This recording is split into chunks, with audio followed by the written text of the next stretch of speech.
हमारी आदत नहीं है। तो इसीलिए मैंने डायरेक्ट मम्मी को बोला, तू साधना भाभी से बात कर और क्लियर कर। सबसे पहले तो आप आगे रिकॉर्डिंग सुनो, उसके बाद मैं आगे की बात क्लियर करती हूँ।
तो इसलिए शायद से ये साजिश रची गई होगी। तो मैं तो परेशान हो गई, मैंने कहा ऐसा क्या हो गया भाई। तो साधना भाभी से बात करके हम दोनों को तो सब क्लियर है, लेकिन तीसरे इंसान को खुजली मच गई कि साधना भाभी की बेइज्जती हो गई। तो अगर ऐसा कुछ होता भी, अगर साधना भाभी के लिए कोई कमेंट कर भी रहा है, तो साधना भाभी और मैं निपटा देते ना उस मैटर को। तीसरे इंसान को बोलने का मतलब ही क्या है हमारे बीच में, है ना। और खुद बोला भी जा रहा है कि साधना भाभी और उसका दूसरा मैटर है और हम दोनों का दूसरा मैटर है। तो अगर तुझे बोलना ही है तो हम दोनों का मैटर बोल लेना, साधना भाभी का बोलने का मतलब ही क्या है, वो साधना भाभी जाने या फिर मैं जानूं, है ना। तो साफ और सीधी बात, वीडियो बना के मैं अपने आप को ज्यादा साबित नहीं करूंगी कि मैं बहुत सच्ची हूँ, इसलिए मैंने सीधे रिकॉर्डिंग डाल दी कि भाई हमारी साइड से ऐसा कुछ हुआ नहीं। क्योंकि मुझे भी कमेंट आ रहे हैं कि तुम लोगों ने बेइज्जती कर दी दूसरे इंसान की, ऐसा वैसा। तो लगेगा ना यार कि हम भी अपनी साइड से अपना पक्ष रखेंगे ना कि हम लोगों ने ऐसा कुछ भी नहीं किया है। क्योंकि इतना बड़ा आरोप किसी पे लगाना एक बहुत बड़ी बात होती है। तुम हमारे घर पे आ रहे हो और हम तुम्हारी बेइज्जती करें, तो अगर रियल में बेइज्जती करी होती तो भाई मैं चुप बैठी रहती कि हाँ यार सच में ऐसा हुआ था, अब हमारी सच्चाई बाहर निकल गई, अब क्या होगा भाई। जब हमने कुछ किया ही नहीं तो हम सामने वाले को कॉल करके पूछेंगे ना भाई कब हुआ, क्यों हुआ, कैसे हुआ। तो ये बात हुई। साधना भाभी की साइड से सब क्लियर है, हमारी साइड से सब क्लियर है, लेकिन तीसरे इंसान की साइड से कुछ क्लियर नहीं है अभी। और बात रही, अब बात निकाली दी तो मैं भी थोड़ा बात निकाल ही देती हूँ। तीसरा इंसान बोल रहा है कि ब्लॉक करने से पहले मैंने उसे कुछ नहीं बोला। तो मेरे पास सारी रिकॉर्डिंग पड़ी हुई है, उसमें पता चल जाएगा, चैट्स पड़ी हुई हैं, सारी रिकॉर्डिंग है मेरे पास, तो उससे पता चल जाएगा किसने कितना बोला और किसने कितना नहीं बोला। चलो मैं थोड़ा थोड़ा हिंट दे देती हूँ, याद दिला देती हूँ, क्या पता सामने वाले को याद आ जाए कि हाँ यार मैंने ये तो बोला था। कि तुम्हारी औकाती क्या है, 10-12 पास करने के तो तुम्हारे लाले पड़े हुए थे, हम तो अच्छे घर से हैं। खैर अभी समझ नहीं आएगा आपको, वो शायद से मुझे रिकॉर्डिंग लगानी पड़ेगी, तब आप लोगों को अच्छे से क्लियर हो जाएगा। और चैट्स वगैरह सारी कि मेरे साइड से क्या बोला गया और सामने वाले की साइड से क्या बोला गया।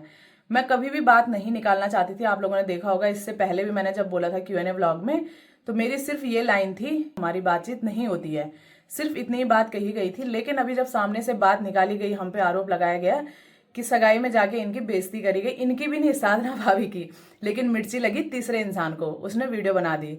तो साधना भाभी तो खुद परेशान है कि भाई क्यों वीडियो बना दी इसने, क्यों किया ऐसा, मैंने तो ऐसा कुछ बोला नहीं, मेरा नाम क्यों फंसाया गया। बेचारी साधना भाभी को फंसा दिया बीच में व्यूज के चक्कर में। चलो कोई बात नहीं, अभी नेक्स्ट वीडियो में मैं आपको अच्छे से क्लियर करके बताऊंगी, क्योंकि जब बात आ ही गई है तो अच्छे से क्लियर होनी चाहिए बात पूरी रिकॉर्डिंग के साथ।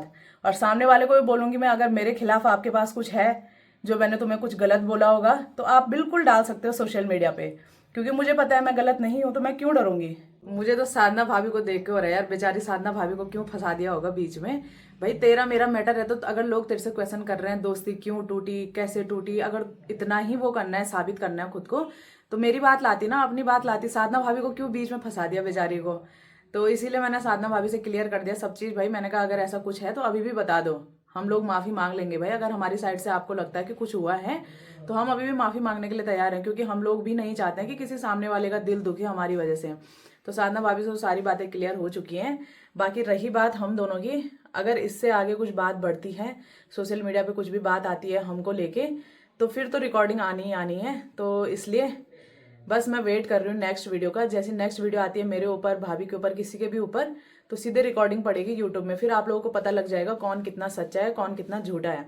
तो इसीलिए मैं ज़्यादा खुद को साबित नहीं कर रही हूँ, और ना ही मैं इन सब चीज़ों में पढ़ती हूँ। आप लोग जानते होंगे ये कंट्रोवर्सी करना, इसने इसको बोला, इसने इसकी बेइज्जती कर दी, तीसरे इंसान के पास ऐसा बोलना, दूसरे के पास ऐसा।